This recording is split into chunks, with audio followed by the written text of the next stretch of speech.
In the previous video, I commented on comparisons between the Teen Titans cartoon and the comic that it's based on. The topics discussed were the origins of Robin, Starfire, Raven, Beast Boy, Cyborg, Terra, and the start of Slade's origin, as well as Robin and Starfire's relationship, also the relationship of Robin and Raven, and not forgetting Terra and Beast Boy. If you have not yet seen part 1 of this narration, I would suggest that you do. Now let's continue. Slade was eventually discharged from the army, taking up hunting as a hobby. This did little to quench Slade's thirst for the life he once had. Adeleine had Slade's children, but unknown to his new family, Slade took up a second life, as Deathstroke the Terminator. Even though Slade will be gone for weeks at a time, he was a good father. On one of his assignments, Slade assassinated a rogue military colonel from a foreign country. Wanting to find out who killed the colonel, the rogue country sent an assassin and would kidnap one of Slade's sons. This whole incident would force Slade to admit to Adeleine that he was Deathstroke and he was living a double life. Slade would rescue his son, but Adeleine, hurt and betrayed by Slade, held him at gunpoint. Slade's quick reaction saved his life, but he lost his right eye. Slade's 2 sons will be raised by Adeleine, and Deathstroke continued his mercenary ways. Slade would only take jobs that would fit into his moral code, and one such mission had him in Cambodia. He was to rescue a Cambodian princess and transport her across the border into Thailand.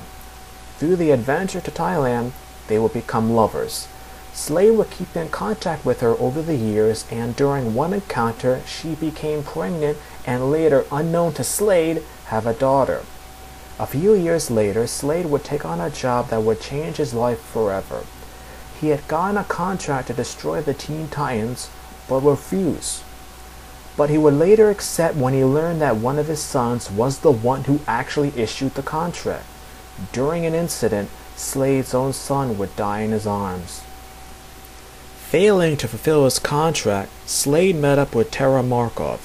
The two of them would agree to work together to bring down the Titans, which they would nearly do. I think the cartoon version of Slade was very, very good. He was conniving, deceitful, and you never know what he would actually do. I thought that the idea of Robin trying to find out who Slade was an extremely good plot idea. It's a shame that the idea was later abandoned before Slade's true appearance and identity was known. Who is Slade? Another group of villains in the show, who was also from the comic, was the Brotherhood of Evil. Much like some aspects of the cartoon, some of what was in the comics was changed for the show. General Zhal was a ruthless Nazi commander who escaped after World War II and fled to Argentina. Madame Rouge was a stage actress known for performing her roles with exceptional talent. After an auto accident, the brain and Mala operated on Rouge, and as a result she became completely evil. Later on, the brain gave Rouge the ability to stretch and change her appearance. Little has been revealed about the French scientist and criminal mastermind known as the Brain and Monsieur Mala. One comics the cartoon version that I'm not really fond of is Brother Blood. In the comics, the cult of Brother Blood is over 700 years old. It began when a Christian priest named Brother Sebastian came upon what may be the prayer shawl of Christ. The one who wears the shawl does not age. The shawl is worn by father and to son. A curse dictated says that the son must kill the father before his 100th birthday. There were 7 Brother Bloods before the current one, who was born in 1941. The 20th century Brother Blood has the benefit of an Oxford education and extensive travels. It's all very religious. That's what it sounds like. That's why I believe Brother Blood was completely redone for the series. The cartoon version is a mysterious older man that seems to have mental powers, and takes control of the Hive Academy with his abilities. Defeated by Cyborg, he later turns himself into a cyborg to fight Cyborg. I did not really like that idea. Trigon is known as Trigon the Terrible. Trigon is an other-dimensional demon, the result of a mating between a female member of a mystic sect and their god. Ironically, it's much like how Raven herself was conceived. Raven being the daughter of a demon and a woman, and Trigon being the son of a woman and a god. Dark energies that floated through the dimensions were the expunged evil natures of Azrath. Trigon became the personification of these dreadfully evil energies. BlackFire's appearance in the cartoon is also different from that how she is portrayed in the comics, as BlackFire's origin and history in the comics is much more complex than in the cartoon, which itself is similar to Starfire's. In the comics, Mad Mod was one of the first villains to ever come across the Teen Titans. Mad Mod's real name is Neil Richards, and was a Carnaby Street fashion designer with no actual superpowers of his own. His assumed name of Mad Mod probably came from the mod style of clothing which was popular in England at the time. He used his fashion label as a front for goods smuggling, and after being caught, Mod later hatched a plan to steal the Queen of England's scepter, but was stopped. In the cartoon, he's portrayed as a 60s style British hipster who tries to brainwash the Titans in the episode Mad Mod, also known as Detention. My little duckies! He later came back again with a plan to retake the region of America which was formerly the 13 colonies of the British Empire in the episode Revolution. Now they aren't called cookies, they're called biscuits. Say it with me. Biscuits. I really like this portrayal of Mad Mod because in the comics, Mad Mod made a few appearances and that was it. In the comics, he really stuck out and was a fun villain. Hello, governor! Now to the allies of the Teen Titans. Let's start with Speedy. Speedy has much more history than one would think. He's actually one of the original Titans in the comic book. His real name was Roy Harper and has many other aliases like Arsenal, Red Arrow, and such. The sidekick of Green Arrow, Speedy has done a lot in his life, including being a drug addict.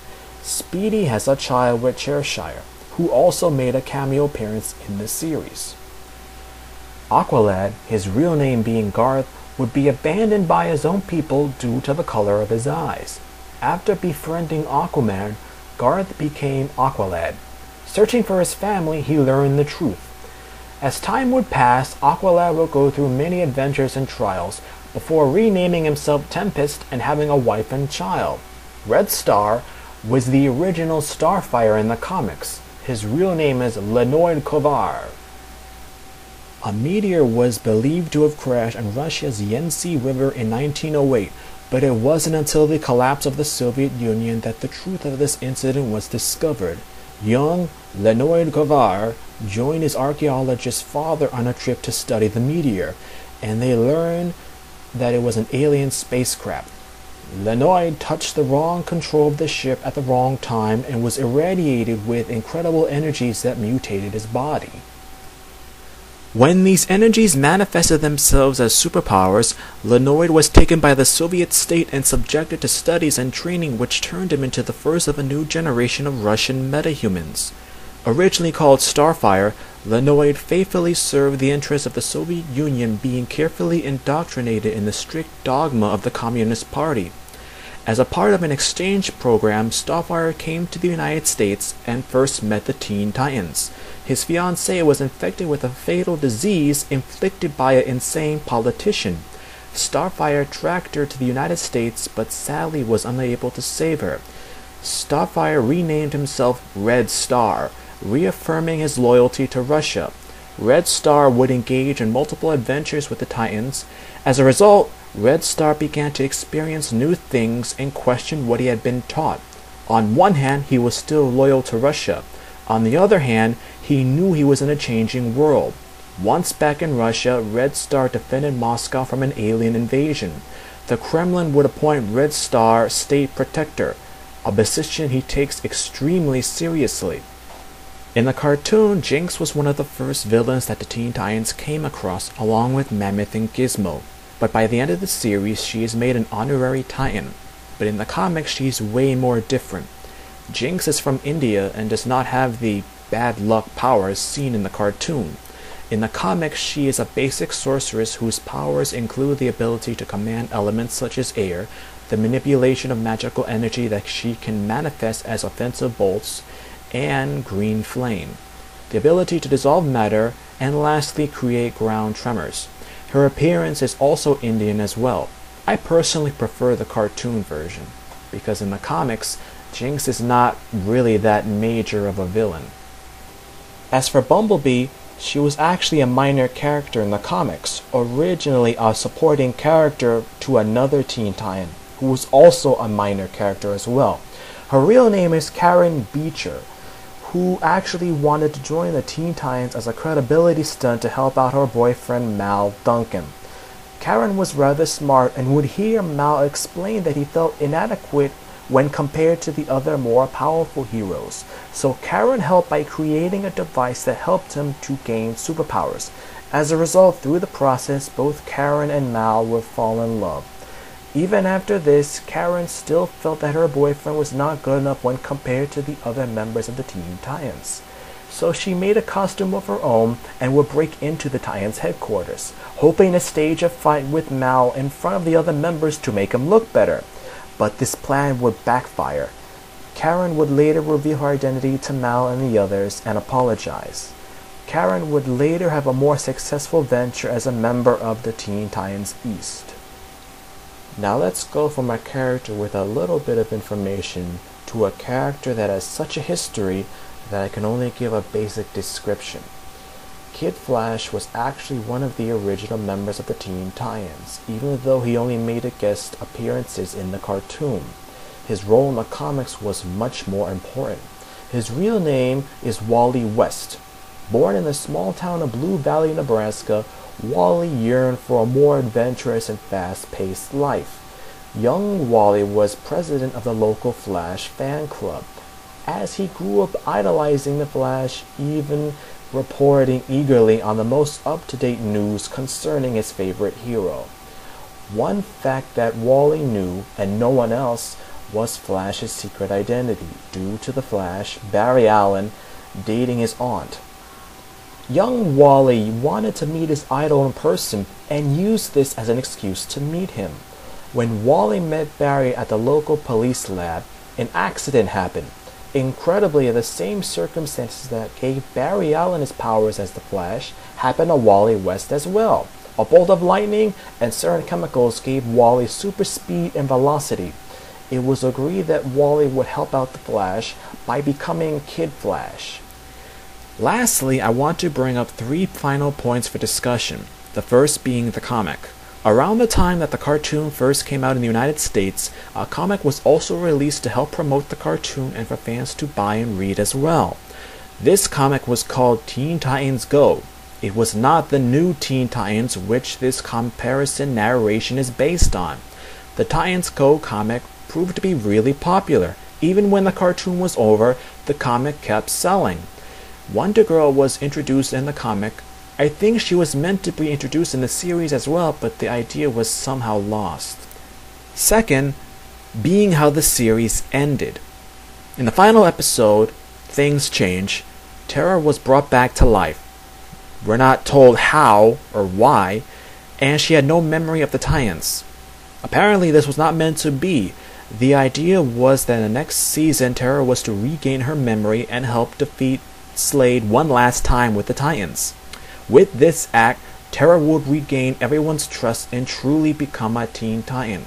But the cartoon was not renewed for another season, and we were all left thinking that Terra was someone who did not want to remember the past. Finally, I want to talk about Red X. This is a character that should have definitely went from the show to the comic.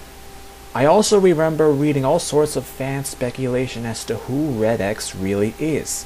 I have even heard more outrageous claims though, but in the end, the cartoon and the comic were both great. These comparisons were just an example to be presented to you, the listener. What do you think? Do you prefer the cartoon versions, the comic versions, or both equally? That's up for you to decide.